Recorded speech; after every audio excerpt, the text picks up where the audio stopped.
All right, we are continuing Chapter 5 by starting the very beginning of proofs of triangle congruencies. And I know proofs back in Chapter 2 or 3 when we did some proofs, they were new and strange. And I personally like Chapter 5 proofs way better. I think you'll understand them by the end. And we also have significantly more time dedicated to them. So I decided a couple years ago that the way the book does it is not my favorite. So you're going to find a new packet online. It says Triangle Congruencies and Proofs. And this is the packet we're going to be working out of for a little bit here. So we're going to start with the rules. There are 5 rules that we need to know. These are some theorems that we're going to start using, but before we use them in proofs, I want to practice them outside of proofs. So the first rule, and we're just going to go through them, is called side angle side. Side angle side, and it's abbreviated SAS. So side angle side is when, so like back in section 5.2, we talked about you had to tell me all 3 sides were congruent and all 3 angles were congruent. You had to do this every single time. And when we talked about showing things were congruent, you had to list them out every single time. And it's a lot of work. These are shortcuts so that you don't have to tell me about all 3 angles and all 3 sides. So here, look at this picture. Look at the congruent marks. AB and DE are congruent. CA and FD are congruent. And angle A is congruent to angle D. This is enough to tell me that those 2 triangles are congruent. You don't have to go through the whole process. So instead of an example, because quite honestly this picture is the sort of thing I would draw. It has the congruent marks. We would be able to say that triangle ABC was congruent to triangle DEF. You do have to put them in the right order. But here, what you need to remember is that the angle is between the sides. It needs to be side angle side. So notice the A is where the BA and the CA come together. It's where they meet. The next rule is side, side, side. For the side, side, side shortcut, or the side, side, side theorem, what you need are 3 sets of sides that are congruent. So AB is congruent to DE, CB is congruent to FE, and AC and DF are congruent. 1, 1, 2, 2, 3, 3. That's side, side, side. For side, side, side, you don't need any angles at all. Don't need them. All you need to be able to do is show me those sides are congruent. For angle side angle, angle A is congruent to angle D. Angle C is congruent to angle F. And then AC and DF are congruent. It's 2 angles and a side. And here, the side is between the angles. The side is between the angles. The next one, angle, angle, side. Again, 2 sets of angles. Angle A is congruent to angle D. Angle C is congruent to angle F. And side BC is congruent to side EF. This is angle, angle, side. Or you can call it side, angle, angle. So it doesn't matter whether you put the side first or last in the process. And I'm never going to trick you and give you both options and make you pick which one. They're both correct answers. The trick here is that the side is not between the angles. So if you have 2 angles and a side, that's great. Either the side is between the angles which is angle, side, angle, or it's not between the angles, which is angle, angle, side. Both are good. You just need to be able to tell the difference. So notice here the side is between AC, and here the side is not between AC.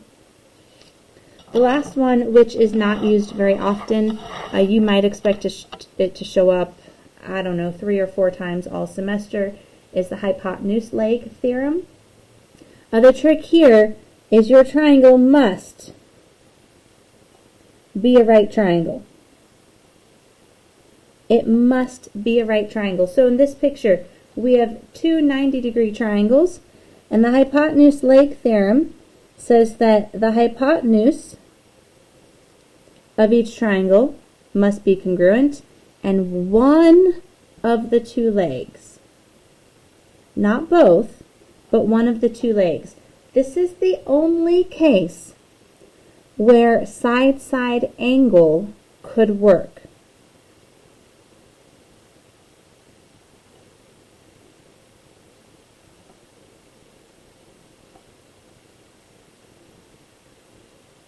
And there isn't a rule that says side-side angle. So instead of calling it side-side angle, we call it the hypotenuse leg theorem because it must be a triangle and it must be a hypotenuse, it must be a right triangle and it must be a hypotenuse and a leg.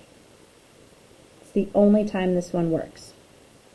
So these 5 rules on this paper, they need to be memorized.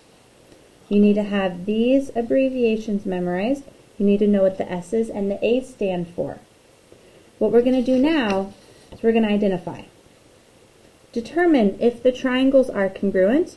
If they are, name the congruency, and then identify the theorem side, side, side, side, angle, angle, angle, side, or hypotenuse leg that supports your conclusion. If they cannot be proven, state CNBD. CNBD stands for cannot be determined. Cannot be determined. Mark any additional information that you use to determine the theorem and name the rule you use to find it. If you understand this paper, this in-class practice, and your homework associated with it, proofs will be a piece of cake for you. So let's look at this. Number 1, are these 2 triangles congruent? And if so, what rule and how do we know? So do we see anything marked congruent? Let's see here, we're told angle C is congruent to angle F. We are told CB is congruent to FE. They both have 1 tick mark. And we're told CA and FD are congruent. And we know these because we're told. So, is this a rule? What are these 3 things? Well, F and C, these are angles. And CB and FE, that's a side. And CA and FD, that's a side. So we have 1 angle and 2 sides. Which rule has 1 A and 2 S's? Side, angle, side. So either this is side, angle, side, or it can't be proven. For side, angle, side, the angle must be between the sides. So let's see here. One side was CB, one side was AC. Where do these 2 sides touch? C. C is the angle in the middle. Same thing over here. FE and DF, the 2 sides come together at F. F and C are the middle angles. So what we do is we say triangle, let's go CBA is congruent to triangle. Now this first triangle, the order didn't matter, but the second triangle has to follow the first one. So I did CBA. We need to do FED.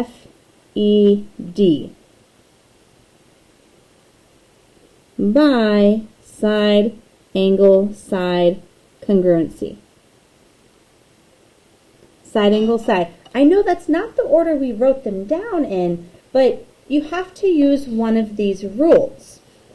So it doesn't matter the order you write them in. You then have to see, is the angle between the sides? And in this case, the C was the angle between the two sides.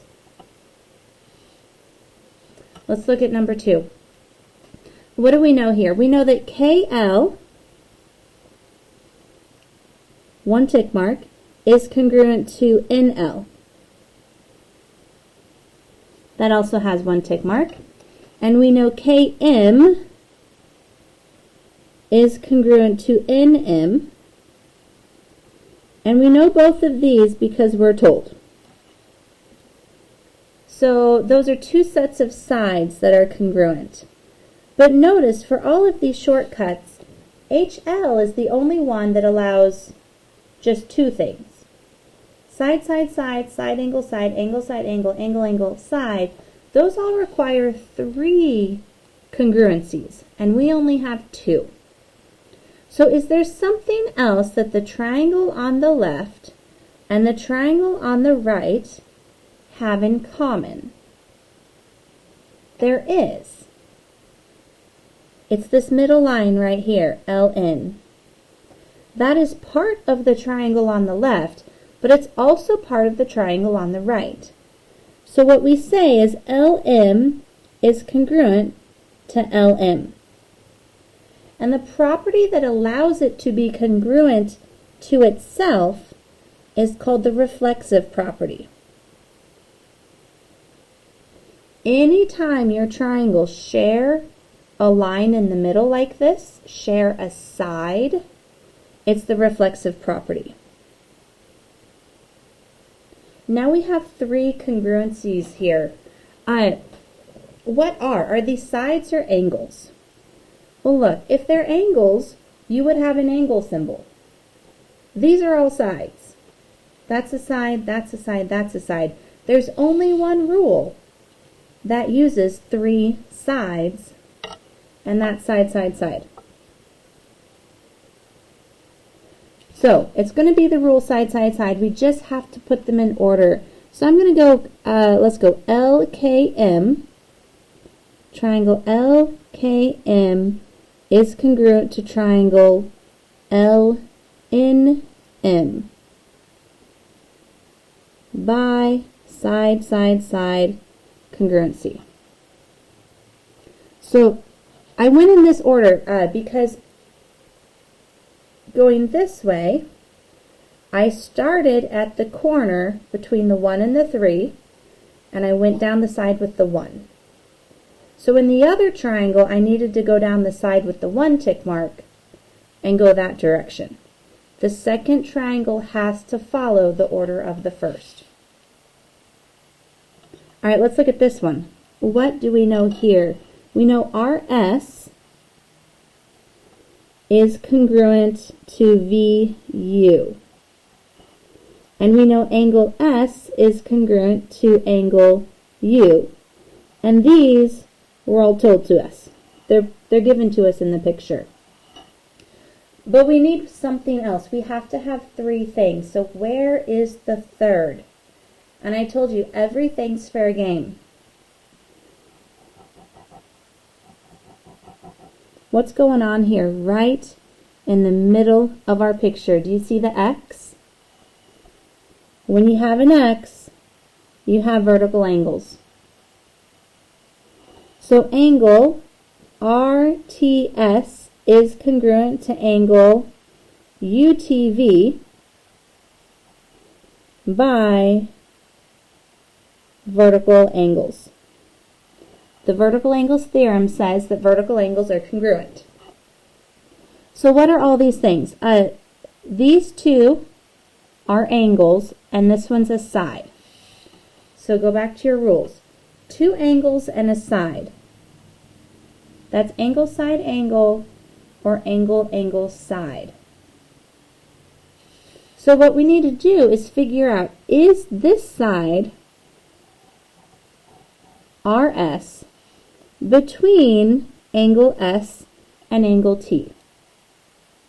Well, when I say between, think of it this way. If you were at angle S and you wanted to get directly to angle T, would you walk down this side of the triangle?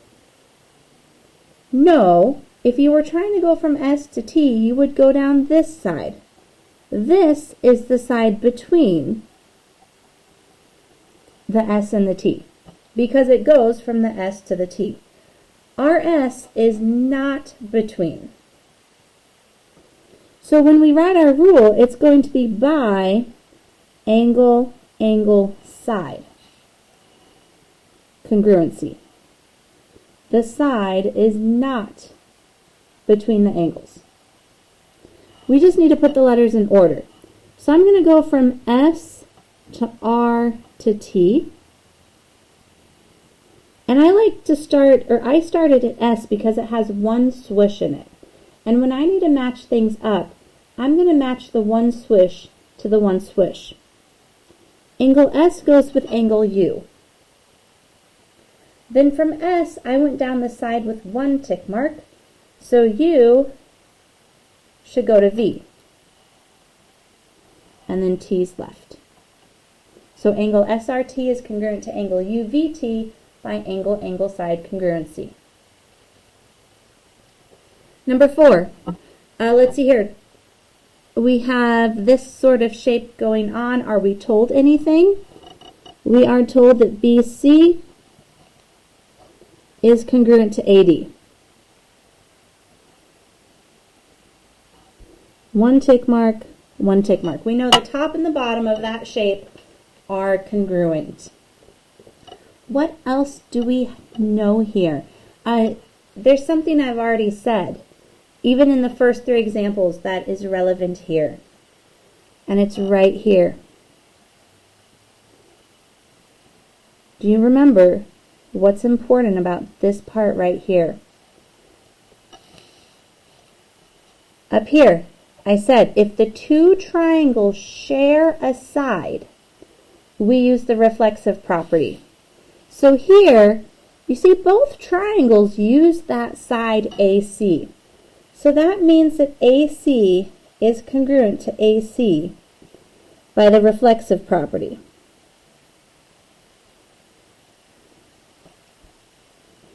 And we'll put 2 tick marks there, not because we use it twice, but because we already put 1 tick mark on the other sides. So we have 2 sets of sides. We do need a third thing though, and it's right here.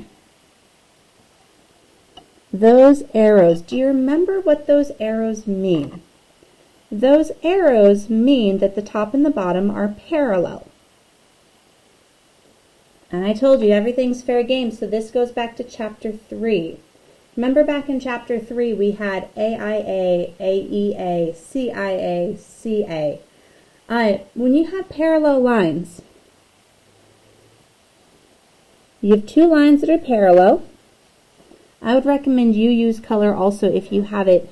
To me, it helps so much with students to use color. We have the 2 parallel lines, and we have this line going between them called the transversal. You see here how there's now a red Z on the paper. If you have parallel lines, you need to make a Z, a zigzag, or an N, whatever you want to call it, because right here and right here are alternate interior angles. And we know that alternate interior angles are congruent. So that means angle BCA is congruent to angle DAC by alternate interior angles. Now, once you make your zigzag, putting the letters in the right order is actually pretty easy. you start at one end of the zigzag and you read 3 letters along the zigzag, B, C, A. Then you start at the other end of the zigzag and you read letters along the zigzag, D, A, C. Those are the order the letters go in. And if you follow the zigzag, like I just said, follow the zigzag from one end, follow the zigzag from the other end, these letters are the order they go in for the triangle. Triangle BCA is congruent to triangle DAC by, let's see here, this is a side, this is a side, this is an angle. 2 sides and an angle, side, angle, side. All we need to do is make sure that the angle is between the sides. So BC and AC touch at C. C is the angle between BC and AC. This is side, angle, side congruency. Let's do some more. The more we do, the better. Number 5. What do we know here? Let's see here. BD is congruent to BC. And we know that because we're told. It's shown, it's given to us right here in the picture. Now, what else does this picture have? Well, for me, I see an X in the middle. And an X in the middle means vertical angles. So we know, for example, angle ABD is congruent to angle EBC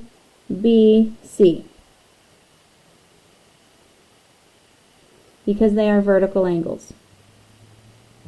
But there's something else in this picture.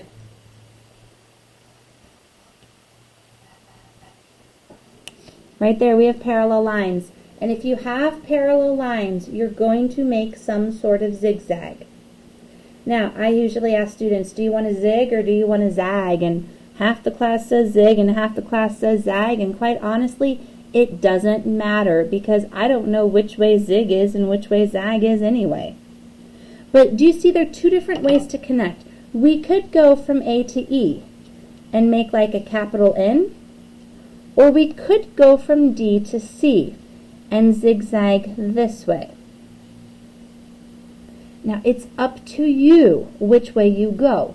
But with with what we're doing, depending on which way you zigzag could potentially change what your answer looks like. So I'm going to go this way from D to C. It's not that the other way is wrong. I want to go this way though because I want to make sure we use the rule that happens here. So remember, name the letters from the end. What letter is at the end here? A. Trace the red zigzag. Which letter's next? D. B. Angle A, D, B, right there, is congruent. Go to the other end of the zigzag, E, and trace E, C, B by alternate interior angles theorem. So here we go. Look, we have 2 angles and a side. All we have to do is figure out, is the side between the angles or not? Is BD between angle B and angle D? It is. If you were walking from D to B, you would walk down this side we just did. This is angle, side, angle.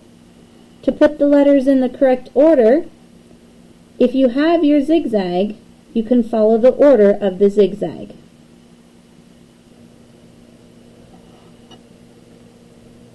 So triangle ADB is congruent to triangle ECD by angle, side, angle congruency. Number 6, look at these. Angle A is congruent to angle D. Angle B is congruent to angle E.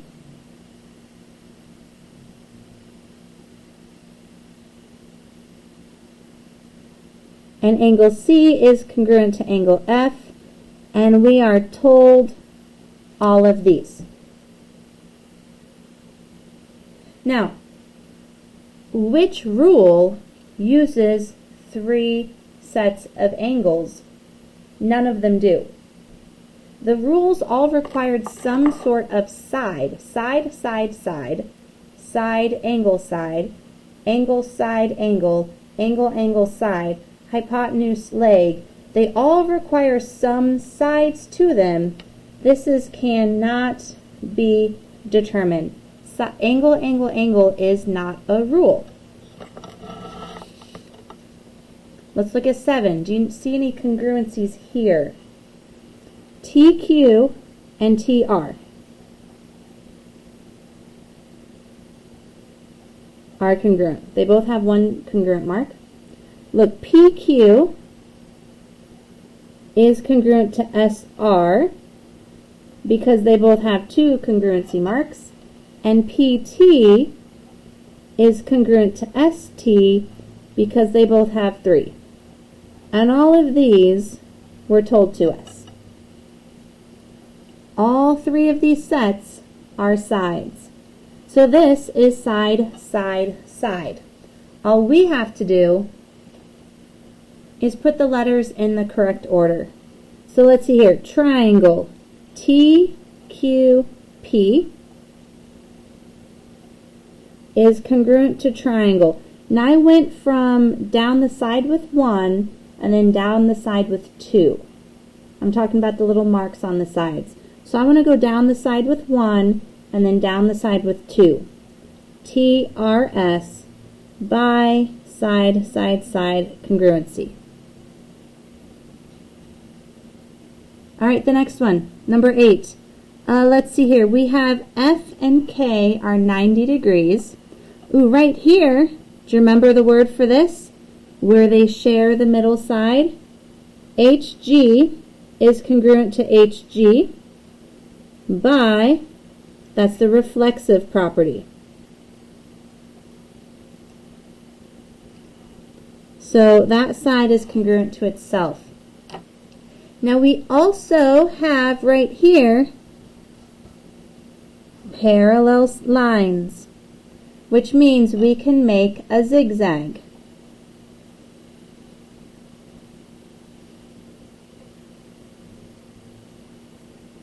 Let's see here, what else do we have? Because we have a zigzag, we know we have alternate interior angles. So angle FHG, reading from the end of the zigzag, FHG is congruent to angle KGH.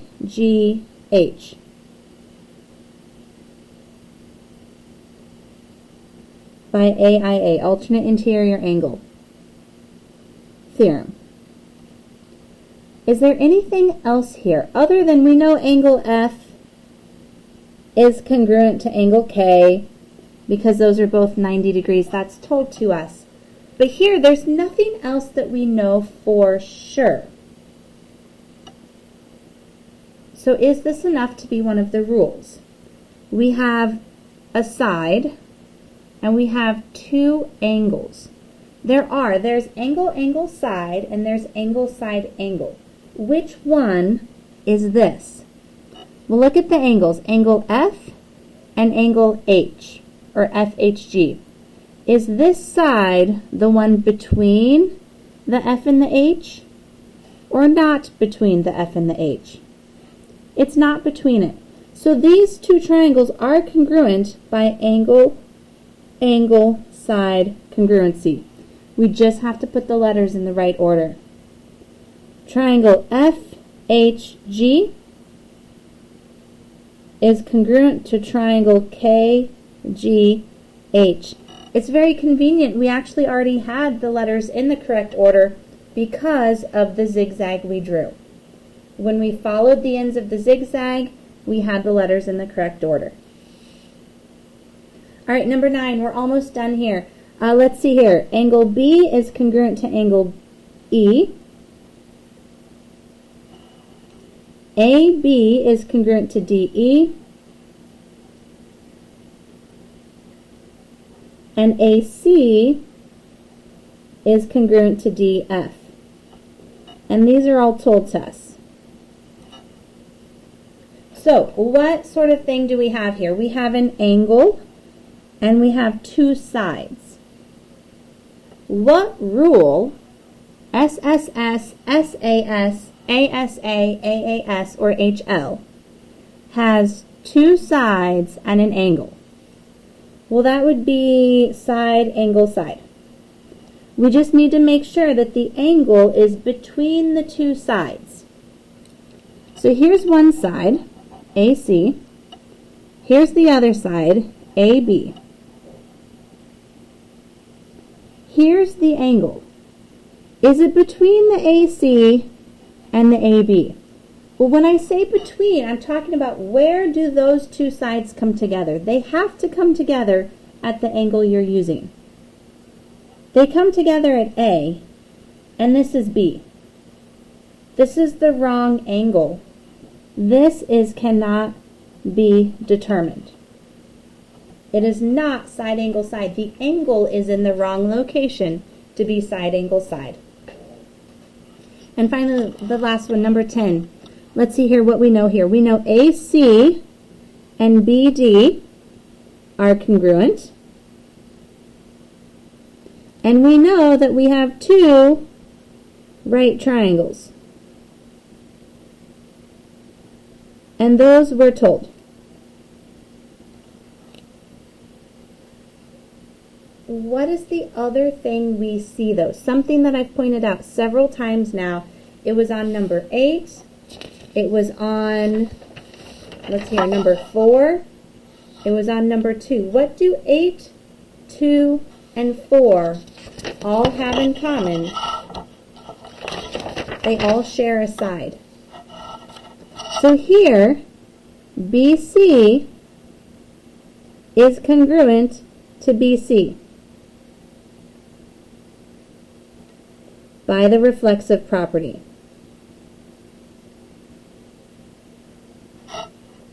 And this is now enough information. Now technically, it kind of looks like side-side angle or angle-side-side. Side-side angle. But because they're right triangles, and because this is the hypotenuse, and this is a leg, this is the one case where angle side-side would work. Now, it's not called angle side-side. It's called hypotenuse leg. So this is going to be by the hypotenuse leg theorem, HL theorem. We just have to put the letters in the right order. So I'm going to say triangle BCA is congruent to triangle. So I started at the 90 degrees and I went down the side with 2 tick marks. Do the same thing in the other triangle. Start at the 90 degrees, C, and go down the side with 2 tick marks. C, B, D by HL theorem. And I told you HL is going to show up, but it's not going to show up very often. So out of these 10 problems, it showed up once. Now this should be enough information to help you go ahead and identify which of the shortcuts you're using for each set of triangles, if possible. Remember, side, side, side, side, angle, side, angle, side, angle, angle, angle, side, HL or CNBD cannot be determined.